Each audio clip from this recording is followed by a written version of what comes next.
नमस्कार. आज मधुरव भाग 18 आणि मधुरव सांगता सोहळ्याचा पहिला दिवस. तुमच्या सगळ्यांचं मनपूर्वक स्वागत करते. खरं सांगायचं तर या लॉकडाऊनमध्ये प्रत्येकानेच आपापल्या परीने काहीतरी कार्यक्रम केला आणि करत आहेत. अतिशय उत्तमरित्या सगळ्यांचं मनोरंजन करत आहेत. त्याच वेळेला असा विचार आला की आपण सुद्धा काहीतरी करावं आणि हा एक आगळा वेगळा उपक्रम सुचला. आणि ज्या वेळेला सुरुवात केली त्यावेळेला तो फक्त माझ्या एकटीचा नव्हता, तर तुमच्या प्रतिसादाशिवाय तो पूर्ण झाला नसता. आणि तुम्ही सगळ्यांनी अगदी जगभरातून इतका उत्तम प्रतिसाद दिलात. म्हणजे सुरुवातीला मेल्स येतील की नाही, किती येतील अशी शंका होती मनामध्ये. पण जवळजवळ 250हून अधिक मेल्स मला आलेले आहेत आणि खूप छान प्रतिसाद मिळाला. त्याबद्दल तुमच्या सगळ्यांचे मनापासून आभार मानते. आणि आपण हे सगळं लॉकडाऊनमध्ये करू शकलो, व्यक्त होऊ शकलो, आपल्याला व्यक्त होण्याचं स्वातंत्र्य मिळालं, कारण बाहेर अनेक घटक हे अविरतपणे काम करत होते. आणि कदाचित त्यांच्या कष्टामुळे आपण घरात असलो तरी सुद्धा सुखरूप होतो. आणि म्हणूनच मला असं वाटलं की मधुराव सीझन 1 चा जो फिनाले आहे, आपला फेस्टिवल आहे, त्याच्यामध्ये आपण त्यांचे ऋण फेडले पाहिजेत. या सगळ्यांनीच खरं तर त्यांचं कौतुक करावं म्हणून काम नाही केलं, पण आपण त्यांचं कौतुक केल्याने त्यांच्या चेहऱ्यावर हसू आलं, थोडंसं समाधान, थोडासा आनंद जो काही असेल तो खरंच अतिशय लाख मोलाचा असा असेल. आणि म्हणूनच आपण त्यांचं कौतुक करायला हवं आणि तेवढं आपण नक्कीच करू शकतो.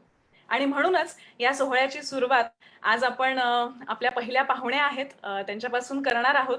आपण सगळेच ज्यांचे काय म्हणूया आपण ऋणी राहू किंवा ज्यांच्यासाठी कायमच आपले हात जोडले जातील असा पोलीस विभाग आणि त्याच्यामधल्या डीसीपी आपल्याकडे आहेत, नियती ठाकर, डीसीपी ऑफ झोन 5. आणि खरं तर त्या सुरुवातीपासून पोलीसमध्ये नव्हत्या बरं का. त्या इंजिनियर आहेत, इलेक्ट्रॉनिक आणि टेलिकम्युनिकेशन इंजिनियर, आणि त्या टाटा कन्सल्टन्सीमध्ये काम करत होत्या. आणि 2010 साली त्यांनी यूपीएससीची परीक्षा देऊन त्या IPS झाल्या आणि आता त्या डीसीपी आहेत झोन 5च्या. आणि त्याच्या अंडर धारावी हा एरिया येतो. आपल्याला सगळ्यांनाच माहितीये की अतिशय सेन्सिटिव्ह एरिया होता, आता कोरोनाच्या ह्याच्यामध्ये होता किंवा आहे असंही म्हणूया आपण. पण खूप म्हणजे मला असं वाटतं की ताकदीने लढावं लागलेलं आहे तिथल्या सगळ्यांनाच. तर आपण सगळ्यात आधी त्यांना घेऊन येऊया. नियती ठाकर, मधुरवमध्ये मॅम आपलं मनापासून स्वागत. थँक्यू. खूप छान वाटलं तुम्ही वेळात वेळ काढून आलात, कारण सध्या इतकी परिस्थिती बिकट आहे सगळीकडे की खरंच तुम्हाला धावपळ करावी लागते. पण मला तुम्हाला विचारायचं आहे की आम्ही सगळे घरात बसलोय, घरात बसून आम्ही अंदाज बांधणं किंवा आम्ही बोलणं ही फार सोपी गोष्ट आहे. पण तुम्ही ऍक्च्युअल फील्डवर काम करत होतात आणि करत आहात. त्यामुळे हे सगळं तुम्ही कसं निभावलत, आणि त्यातही धारावी सारखा एरिया तुमच्या अंडर होता, तर हे सगळं कसं निभावलत? हे कोरोना जे होता ते आपल्यासाठी पण अचानकपणे आला होता. त्याचा काही SOP नव्हता, की काय करायचं, काय नाही करायचं, काय प्रॉब्लेम्स येऊ शकतात. तर हे सगळं आम्हाला अँटिसिपेट करावं लागलं, की आता आपण लॉकडाऊन केलेलं आहे, सर्वांना घरामध्ये बंद केलेलं आहे. परंतु जे काही बेसिक नीड्स आहे, दूध आहे, जेवण आहे, हे सगळं आता बेसिक आहे, जे प्रत्येक व्यक्तीला लागणारच. तर ह्याची जे सुविधा आहे ते कसं पुरवणार? लॉकडाऊन पण मेंटेन करायचं आहे आणि एसेन्शियल सर्व्हिस पण पुरवायची आहे. तर ह्याच्यासाठी सर्व एरियामध्ये प्रॉपर सिस्टम्स करावे लागणार. असे सिस्टम जे 15 दिवस, 1 महिना, 2 महिना आम्हाला माहित नाही की किती लांब हे चालणार होतं. तर ते लांब चालतील असे सिस्टम्स लावणे खूप गरजेचे होतं. त्याच्या अगोदर आम्हाला तर समजण्यात आलेलं होतं की लॉकडाऊन म्हणजे काय. परंतु कॉमन पब्लिकला काही समजत नाही की लॉकडाऊन म्हणजे काय, आम्हाला काय करायचं, आमची काय ड्युटी आहे, आम्हाला कसं वागायचं. तर हे सगळ्या लोकांमध्ये अवेअरनेस करणे. जे शिक्षित लोक आहेत, जे न्यूज बघतात त्यांना समजते. पण भरपूर आपलं असं सेक्शन आहे ज्यांना कळत नाही की ऍक्च्युअली झालेला काय आहे, काय कोरोना काय आहे, व्हायरस आहे की काही वेगळं दुश्मन आहे, काय आहे, त्यांना कळत नाही. तर हे सगळं त्यांना समजून सांगणे.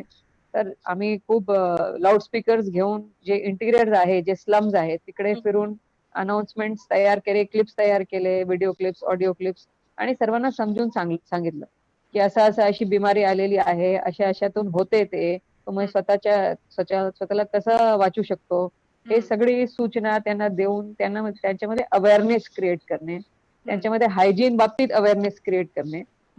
बोलता आमचं काम नाही हे सगळं, परंतु ते या काळात आम्ही सगळे डिपार्टमेंटच्या काम केलेलं आहे. कारण की पोलीस आणि डॉक्टर्स हेच 2 डिपार्टमेंट होते, ते 100% फील्डवर होते, ड्युटीवर होते. तर ते बाकी डिपार्टमेंटच्या पण आम्ही कव्हर अप करून करून करून लोकांना सांगून लोकांच्या मनामध्ये एक थोडीशी भीती पण निर्माण करणं गरजेचं होतं. कारण की बरेच लोक बिंदास असतात, अरे आम्हाला काय होणार नाही. पण त्यांना हे सांगणे की तुम्हाला काय होणार नाही, पण तुम्ही दुसऱ्याला देऊ शकतात. तर तुम्ही पण काळजी घेणं गरजेचं आहे. तर लोकांमध्ये अवेअरनेस क्रिएट करणे, हे एसेन्शियल्सचे सिस्टम्स लावणे आणि दररोज त्यांमध्ये कॉन्फिडन्स बिल्डिंग पण करणे. आणि अशा काळात काय असतो की दररोज नवीन प्रॉब्लेम आमच्या समोर येत होते, की आता लॉकडाऊन केला, 2 दिवस झाले, 2 दिवसापासून दूध नाही.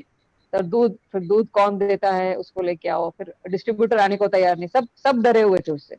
तो फिर उन लोग में कॉन्फिडेंस जनरेट करना, या लोकल आदमी को जो थोड़ा सा बोल्ड है उसको आइडेंटिफाई करना, उसको बोला अब तुम यहाँ के डिस्ट्रीब्यूटर बन जाओ, उसको डिस्ट्रीब्यूटर बनाना और लोगों तक चीजें पहुंचे. इस प्रकार के रोज ही हमने कोई ना कोई समस्या नया सोल्यूशन ये सब करते रहे. तो that is how we dealt with it. खरंय खरंय. खरंच तुम्ही म्हणालात तसं की तुमचं काम नव्हतं ते सुद्धा तुम्हाला करावं लागलं. आणि मला तुम्हाला विचारायचं की यासाठी तुम्ही बाहेर होतात बराच वेळ घरापासून लांब, वेळेचं किंवा ड्युटीचं काही असं ठराविक वेळ नव्हती, बंधन नव्हतं. आणि इतका वेळ तुम्ही बाहेर काम करत असताना मग तुम्ही फॅमिली फ्रंटवर कसं सांभाळलं? घरी जाणं, येणं, स्वतःला जपणं आणि हे सगळं फॅमिलीच्या दृष्टीने तुम्ही कसं सांभाळलं सगळं? वैसे तो हमारे फैमिली यूज टू रहते हैं, हम लॉन्ग आवर्स बाहर रहते हैं, they are used to it. But इसमें क्या था, घर जाने के बाद भी हमको खुद भी डर लगता था कि हमसे किसी को ना हो जाए घर में. बिल्कुल. क्योंकि हम तो फील्ड में जा रहे हैं, लोगों से मिल रहे हैं, लोगों के बीच में जा रहे हैं, रेड जोन्स में जा रहे हैं, 6-6, 7-7 घंटा वहां पे रह रहे हैं. तो हमसे किसी को ना लगे, तो उसका हमें डर डर मन में रहता था. कई लोगों ने हमने सोचा कि ठीक है ऑफिस में ही रहते हैं, ऑफिस में ही रात को सोएंगे. तर वो भी for a long time it is not feasible. तर आम्ही ते सगळे काय काय केलं पाहिजे खूप कॉन्शियस राहून, घरात गेले तर जूता बाहर डालना, फिर सीधा नहाने जाना, सीधा कपडे धोने डालना, ये सब चीजें प्रत्येक आय मीन सगळ्यांनीच. सीपी पासून कॉन्स्टेबल पर्यंत सर्वांनी हे पूर्ण काळात पाळलं. आता पण पाळतो आम्ही. खरंय कारण खरंय. की ते पण महत्वाचं आहे, परिवार पण महत्वाचा असतो. आणि ते मूल आहे ते स्ट्रॉंग असलं की आपण बाहेर काम करू शकतो. So true, so true. दररोजच करावं लागते, आता पण करावं लागते. आणि जे जे लोक बाहेर जाणार त्यांना सर्वांना करावंच लागणार. ते lifestyle has change and we have to change with it. खरंय, जे आपण म्हणतो की हेच न्यू नॉर्मल आहे. आता लाईफस्टाईलच चेंज झालेली आहे. आणि घरातल्यांना सुद्धा ह्याची सवय झालेली आहे आता, जे बाहेर काम करतायत तुमच्यासारखी मंडळी. त्यामुळे घरातल्यांचं सुद्धा खरं तर कौतुक करायला हवं की त्यांनी छान राहिल्यामुळे तुम्ही बाहेर जाऊन काम करू शकता. आणि आता एक शेवटचा प्रश्न मला विचारायचा आहे की आपण बघतोय की सगळे घरी राहिल्यामुळे म्हणा किंवा आयुष्य बदलल्यामुळे मानसिक संतुलन सगळ्यांचं बिघडतंय. पण खरं तर तुम्ही इतके तास काम करून, इतक्या सगळ्या गोष्टी सांभाळून, इतरांना सांभाळून, त्यांना शिकवून तुम्ही मनाचा हा संयम कसा ठेवताय? आणि तुमच्या खाली खूप जण काम करतात, त्यांचा पण मानसिक संयम तुम्ही कसा राखताय? नाही, त्यांना तर आम्ही ज्यावेळी आम्ही त्यांना भेटतो, आम्ही त्यांना सांगतो की तुम्ही स्वतःचा विचार आता यावेळी करू शकत नाही. मला कोणासाठी तुम्ही काम करत आहे ते त्यांना सांगतो आम्ही, की तुम्ही स्वतःसाठी करत नाही, तुम्ही आता समाजासाठी करत आहे आणि तुमच्याशिवाय तुमचं काम आणखी कोणी करणार नाही. तुमची जबाबदारी आहे, तुम्हालाच पार पाडायची आहे. तर स्वतः बाबतीत विचार करू नका, पूर्ण समाज बाबतीत विचार करा आणि तुम्हाला तुमचे प्रॉब्लेम नंतर खूप छोटे वाटणार. तर अशा हे समोर ठेवूनच प्रत्येक व्यक्तीने काम केलेलं आहे. कारण की मनुष्य तर सर्व आहे, भीती सर्वांना वाटते. जसं घरी बसलेले माणूसला वाटते की आम्हाला कोरोना नाही झाला पाहिजे, असं फील्डवर उभा व्यक्ती जे आहे त्याला पण वाटते की आम्हाला पण नाही झाला पाहिजे. परंतु ते सगळी उपाययोजना घेऊन, परंतु काम तर करवायचं आहे, आज पण करवायचं, उद्या पण करायचं, ते निरंतर करत राहायचंय. तर आपण समाजाचा विचार करून पुढे आपल्याला समाजाला कसं घेऊन जायचं आहे असा विचार करून, जर आपण स्वतः अपने खुद का सेल्फिश मोटिव नहीं देख के हम एक लार्जर गोल के लिए जब वर्क करते हैं तो सब चीज आसान हो जाती है. तो उसी चीज को सामने रखते हुए हमने काम किया. वा, खरंच तुमच्याशी बोलल्यानंतर त्याची तीव्रता अजून जास्त जाणवते आणि अजून भिडतीये. या आमच्या प्लॅटफॉर्मच्या निमित्ताने प्रेक्षकांना तुम्हाला काही सांगायचंय का? म्हणजे तुमचा अनुभव आपण ऐकलाच, पण यापुढे सुद्धा तुम्हाला काही सूचना द्यायची असेल किंवा काही सांगायचं असेल तर तुम्ही सांगू शकता. मला प्रेक्षकांना फक्त हेच सांगायचे आहे, जरी आपण ओपन अप करत आहे, असा विचार करू नका की कोरोना गेलेला आहे. It is very much there, it is hmm, very much there. जिस तरह से आपको कल हो सकता था, आगे आने वाले कल में भी हो सकता है. आप बिल्कुल भी कैजुअल अप्रोच नहीं रखें. जो हम्म, जो सूचनाएं आपको गवर्नमेंट के द्वारा दी गई हैं, वो बहुत सोच समझ के और जरूरी चीजें हैं जो हमको हर व्यक्ति को करना है.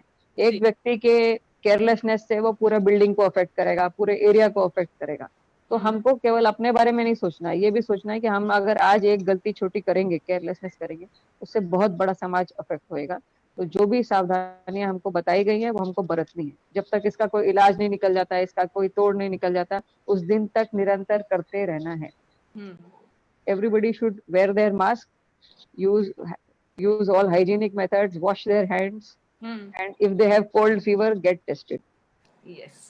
Thank you so much. आणि आता आम्ही ह्या कार्यक्रमामधनं जे लिखाणातनं व्यक्त होतात त्यांचं लिखाण पुढे आणतो. तर कोरोनाच्या काळामध्ये खूप जणांनी अशा पद्धतीचे लेख, कविता पाठवल्या. त्यात एक पोलिसांवरच लिहिलेली कविता आहे आणि खरं तर कृतज्ञता म्हणून तुमच्या समोर तुमचं कौतुक म्हणून ही कविता मी सादर करते. कविता लिहिली आहे अ, कोमल खांबे हिने. आणि खरं तर आम्ही या निमित्ताने ज्यांनी लिहिलंय त्यांना सुद्धा ऑनलाईन घेऊन येतो, म्हणजे त्यांना व्यासपीठ मिळतं, ते सुद्धा लोकांसमोर येतात आणि त्यांना सुद्धा त्यांचं सुद्धा कौतुक होतं. पण कोमलने चुकीचा नंबर पाठवला होता, तिच्याशी कॉन्टॅक्ट होत नाहीये. खूप दिवस मी प्रयत्न करते, पण आता मी तिची कविता वाचणार आहे, कारण आजच्या सारखा चांगला दिवस नाही ही कविता सादर करण्यासाठी. पण मी नक्की शब्द देते कोमल, की ही तुझी कविता आपण आपल्या दिवाळी अंकात छापणार आहोत आणि पुढच्या सीझन मध्ये मी तुला नक्कीच कार्यक्रमामध्ये घेऊन येईन. नियती मॅडम, ही कविता तुमच्यासाठी आणि अख्ख्या पोलीस विभागासाठी.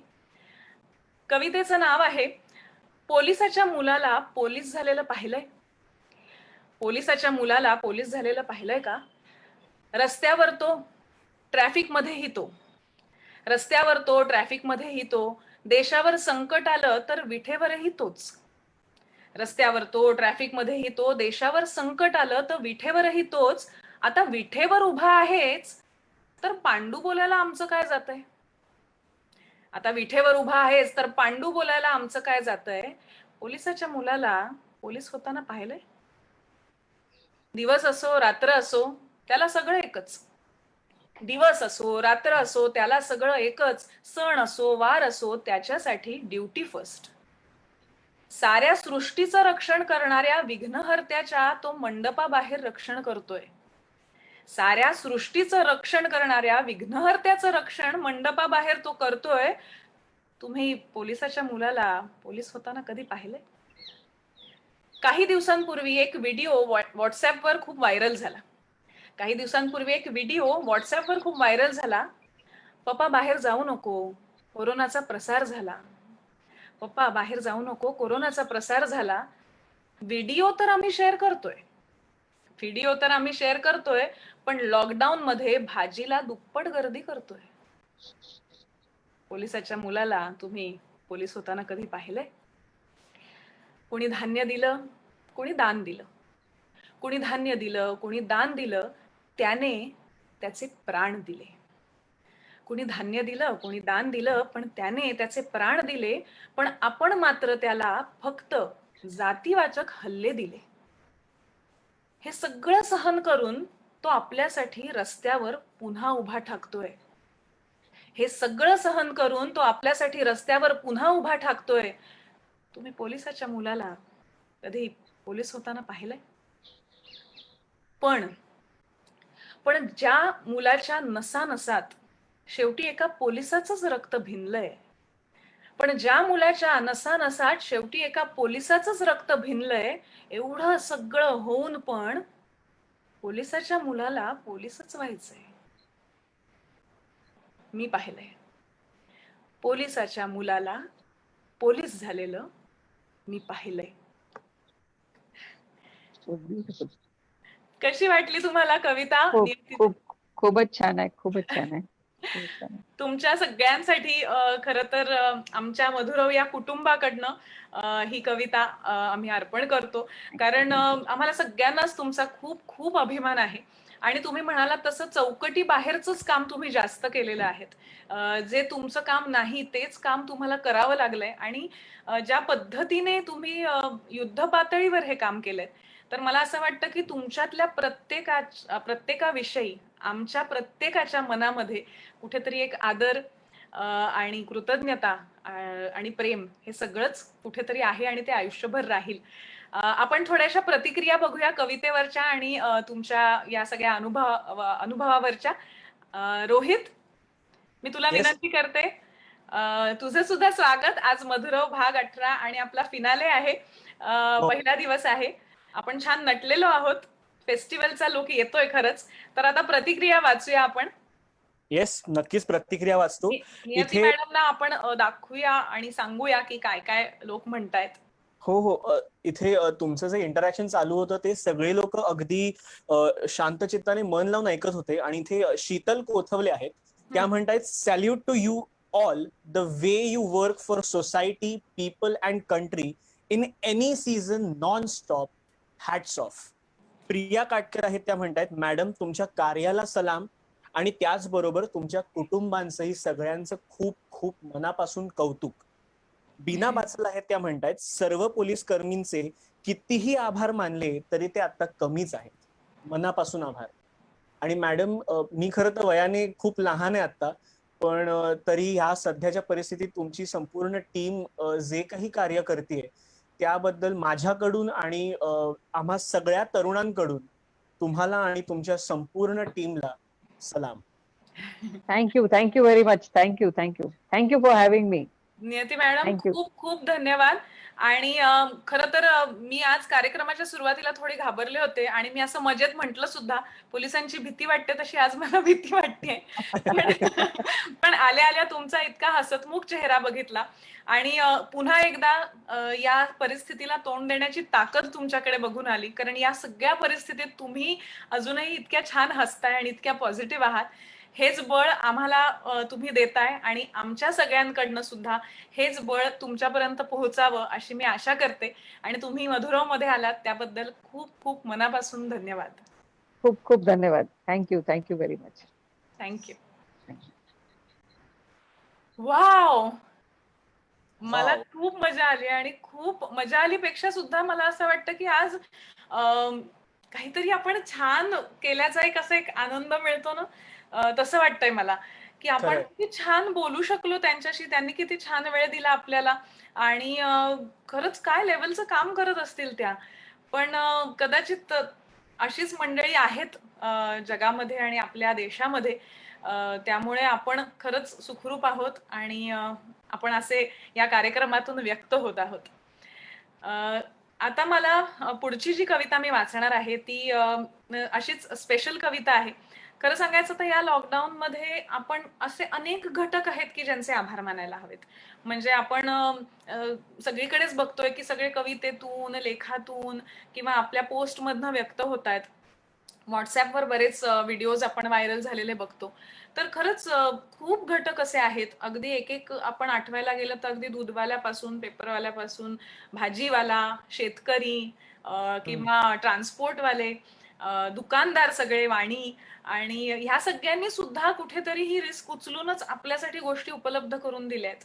आणि असे सगळे आपले सरकारी कर्मचारी आणि मी असं म्हणेन की आपले पंतप्रधान, आपले मुख्यमंत्री, आपले आरोग्यमंत्री आणि अख्खी ती त्यांची जी टीम आहे ते कुठेतरी काहीतरी काम करतायत म्हणूनच आपल्याला या सगळ्या गोष्टी मिळतात आणि आपण सुखरूप आहोत. आणि अर्थात एवढ्या मोठ्या लोकसंख्येमध्ये थोडंसं कमी जास्त होणारच. जसं आता नियती मॅडम म्हणाल्या की कोणी आपण या सगळ्यासाठी तयार नव्हतो. हा काय प्रकार आहे हे सगळेच आपण पहिल्यांदा अनुभवतोय. त्यामुळे या सगळ्या गडबडीमध्ये थोडं कमी जास्त झालं तरी सुद्धा आज आपण एकत्र राहणं महत्वाचं आहे. या परिस्थितीला एकत्र तोंड देणं महत्वाचं आहे. तर या सगळ्यामध्ये कदाचित आपण ज्यांना फार गृहीत धरतो अशी जी मंडळी आहेत, आपली छोटी मंडळी, त्यांच्यावर एक कविता केलेली आहे आणि ही सुद्धा खरं तर फेसबुक आणि व्हॉट्सअपवर खूप व्हायरल झालेली कविता आहे, सगळ्यांना आवडलेली कविता आहे. यावेळेला उलटा प्रकार झाला मधुरावमध्ये, की आधी मी कविता ऐकली होती आणि मी तिला शोधत तिच्यापाशी पोहोचले आणि तिला विचारलं की ही कविता मी मधुरावमध्ये वाचू का? आणि आता ही कविता मी वाचणार आहे आणि मग आपण जिने ही कविता लिहिली आहे, सिद्धी ढोके, तिला आपण भेटणार आहोत.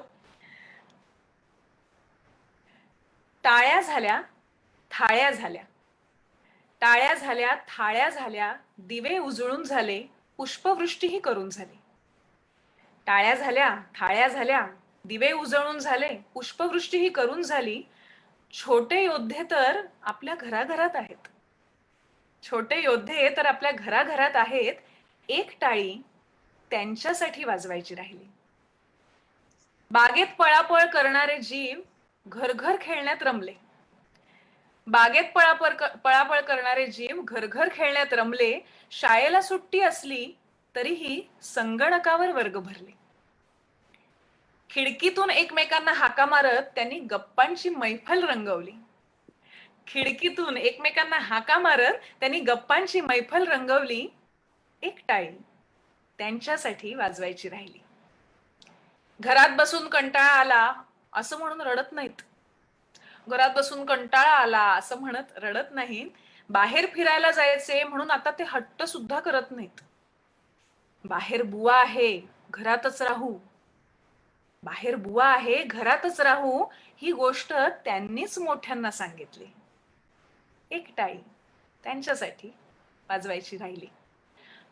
चित्र काढत, वस्तू बनवत, नाच गात, खेळत बागडत.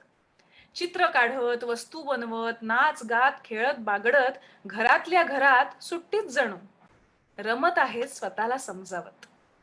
घरातल्या घरात सुट्टीत जणू रमत आहेत स्वतःला समजावत. आईबाबांसोबत स्वयंपाकघरातही त्यांनी हजेरी लावली. आईबाबांसोबत स्वयंपाकघरातही त्यांनी हजेरी लावली. एक टाळी त्यांच्यासाठी वाजवायची राहिली. थोरांपासून मोठ्यांपर्यंत, थोरांपासून मोठ्यांपर्यंत अनेकांनी बेशिस्तीचा कळस गाठला.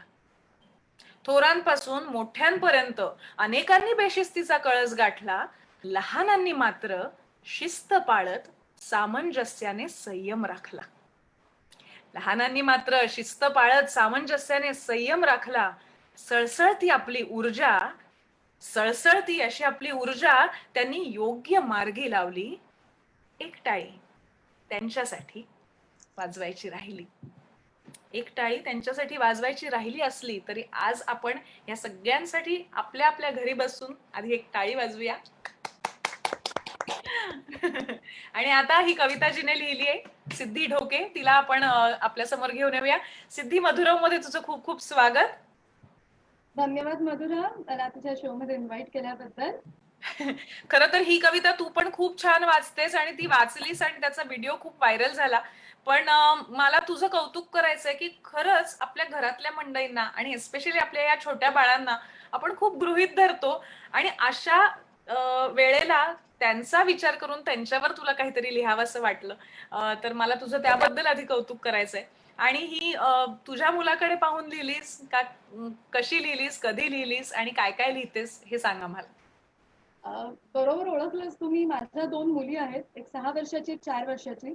आणि त्यांचं एरवीच असं वागणं होतं की संध्याकाळ झाली की त्यांना गार्डन मध्ये फिरायला जायचं असायचं. आणि ह्या एकंदरीतच काळात म्हणजे आपण म्हणतो ना की मुलं खूप जास्त मॅच्युअर असतात, आपल्यापेक्षा खूप जास्त त्यांना समजतं. त्यांना एकदा त्यांनी फक्त मला म्हटलं की आई मला आता गार्डनला जायचंय. आणि मी त्यांना म्हटलं नाही बाई, बाहेर जाऊ शकत नाही, आपण बातम्या बघतोच ना तू. आणि त्यात फक्त त्यांनी एवढंच उत्तर दिलं की हा बाहेर कोरोना असतो, तो आम्हाला पकडेल. आणि त्याच्यानंतर त्यांनी मला कधीच हे म्हटलं नाही की आम्हाला आता बाहेर जायचंय. आणि त्या स्वतःहूनच स्वतःमध्ये रमण्याच्या वेगवेगळ्या गोष्टी करत होत्या, चित्र काढत होत्या, खेळत होत्या. ते मी माझ्या कवितेत लिहिलं आहे. ते बेसिकली सगळं त्यांचंच वर्णन आहे. आणि म्हणूनच जेव्हा आपण तो उपक्रम केला की टाळ्या वाजवल्या सगळ्यांसाठी, खरंच त्यांचे धन्यवाद दिलेच पाहिजेत जे आपल्यासाठी घराबाहेर काम करतायत. पण तिथे कुठेतरी असं वाटलं की अरे या मुलांची काय चूक आहे. खरं तर हा उन्हाळ्याच्या सुट्टीचा टाइम आहे, फिरण्याची वेळ आहे, त्यांचे वागडण्याचे दिवस आहेत. आणि ते असंही घरात बसून जात आहेत. आणि सगळ्यात मोठं कौतुक, एवढं असूनही ते कुठेही नकार घंटा वाजवत नाही. म्हणजे आपल्यासारखं आपण कंटाळलोय किंवा काहीतरी करायचंय असं कुठेच म्हणत नाहीये. हे कुठेतरी खूप कौतुक वाटलं म्हणून ते शब्दात उतरवलं आणि कवितेत रूपांतर झालं. आणि मला पण खरं तर मी पण खूप सरप्राईज्ड होते की लोकांनी माझ्या कविता खरंच इतक्या व्हायरल केल्या आणि लोकांना त्या आवडतायत. आणि त्याच्याचमुळे आज मी तुझ्या या कार्यक्रमात आहे. त्याबद्दलही म्हणजे थँक्यू तुझं आणि मला प्रतिसाद देणाऱ्या त्या प्रत्येकाचं. वा वा वा. आता अजूनही प्रतिक्रिया आल्या असतील आपल्या कार्यक्रमात, आपण त्या ऐकूया. रोहित. येस. Yes. इथे वैशाली पत्की चोडणकर आहेत, त्या म्हणतायत Siddhi's poems are so real and always to the point. I love all of her poems. मग प्रिया काटकर आहेत, त्या म्हणतायत सिद्धी डोके यांच्या सगळ्या कविता खूप छान असतात. पैठणीवरची कविता पण फार सुंदर होती. मनाला स्पर्शून जाणाऱ्या ह्या सगळ्या कविता असतात. आणि खूप लोक इथे छान सुंदर असं प्रत्येक जण एक एक शब्दात का असेना पण व्यक्त होतोय. अलंकार म्हात्रे आहेत, ते म्हणतात खूपच सुंदर सिद्धी, खूप शिकण्यासारखं आहे खरंच या लहानग्यांकडून.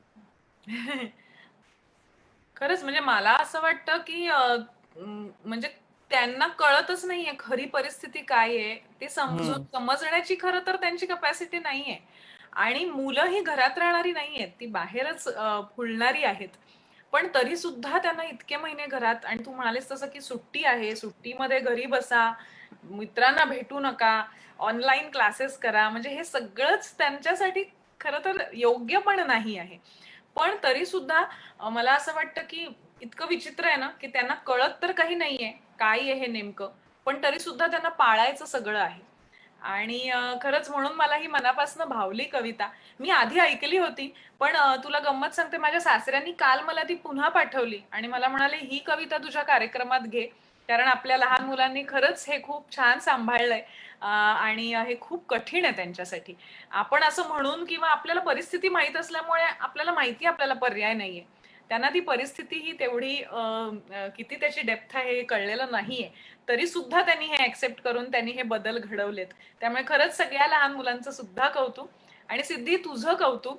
आणि आता त्यांनी मला वाटतं कमेंटमध्ये लिहिलं की तुझ्या कविता छान असतात, तर तू कविताच करतेस का इतरही काही लिहितेस, काय काय लिहितेस तेही सांगा मला. प्रोफेशनली मी बेकर आहे. मी कस्टमाइज केक्स करते. लिखाणाची आवड आहे मला. पूर्वीपासून लिहत होती, पण एक म्हणू की या लॉकडाऊननी एक चांगली संधी दिली. त्यामुळे कविता करायला लागली. सहज म्हणून मी फेसबुकवर टाकलेल्या कविता आणि त्याच जेव्हा फिरत फिरत माझ्याकडे व्हॉट्सअपवर यायच्या किंवा कोणीतरी कळायचं की अगं या ग्रुपवर तुझी ती पोएम पाहिली, या ग्रुपवर पाहिली. आणि जेव्हा कळायला लागले की याच्या लोकांना आवडते, त्यामुळे ते म्हणतो ना ग्रुप मिळतो लिहायचा, असं करून त्या कविता लिहत गेल्या. आता 25 एक कविता लिहून झाल्यात. बऱ्यापैकी व्हायरल होत आहेत. एक ती नथीचा नखरा कोणीतरी आय थिंक कमेंट मध्ये पण केलं आहे मेन्शन. त्याला 3 लाखाच्या वर लाईक्स मिळालेत. तर ते फिरतायत, बरं वाटतंय. म्हणजे म्हणतो ना की एक लॉकडाऊनला आपण जरी सक्ती नाही म्हटलं तरी एक कुठेतरी एक ती संधी आहे प्रत्येकाला स्वतःला शोधण्याची, स्वतःच्या कलागुणांना वाव देण्याची. जसं तू देखील तुझ्या इंट्रोडक्शन मध्ये म्हटलंस की प्रत्येक जण काहीतरी करतोय, म्हणजे आपल्याला मिळालेल्या वेळाचा आपण सदुपयोग करून घेतोय आणि तो सगळ्यांनी करतच राहावा असं मला वाटतं. नक्कीच नक्कीच. सिद्धी, मधुराव मध्ये आलीस त्याबद्दल तुझे मनापासून आभार.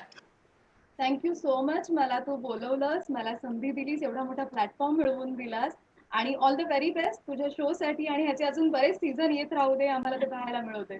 नक्की नक्की. Thank you so much. आणि खरंच आपल्याकडे भरपूर मटेरियल आहे, त्यामुळे आपले सीझन्स तर येणारच आहेत. फक्त मधुराव सीझन 1चा फिनाले आहे हा. आणि त्याचा आज पहिला दिवस आहे. आणि सगळ्यांनी मला सांगा कसा वाटला हा पहिला दिवस तुम्हाला. फेस्टिवल आपला आज सुरू झालाय, उद्या पण आहे, परवा पण आहे. आणि उद्या आपल्याकडे असेच अजून 2 घटकातले 2 पाहुणे येणार आहेत. आणि त्या दोघांनीही ऍक्च्युअल फील्डवर काम केलेलं आहे. क्षेत्र वेगळी आहेत, पण तरी सुद्धा काम आपल्या सगळ्यांसाठी आणि या सगळ्या परिस्थितीत आपण घरी असताना बाहेर पडून काम केलेले असे 2 पाहुणे येणार आहेत. आणि उद्या सकाळी नक्कीच आपण ते डिक्लेअर करू ते पाहुणे कोण आहेत ते. आणि तोपर्यंत तुम्हाला म्हटलं तसं तुम्ही लिहित राहा, वाचत राहा, व्यक्त होत राहा आणि आपला हा मधुरव सीझन बघत राहा. धन्यवाद.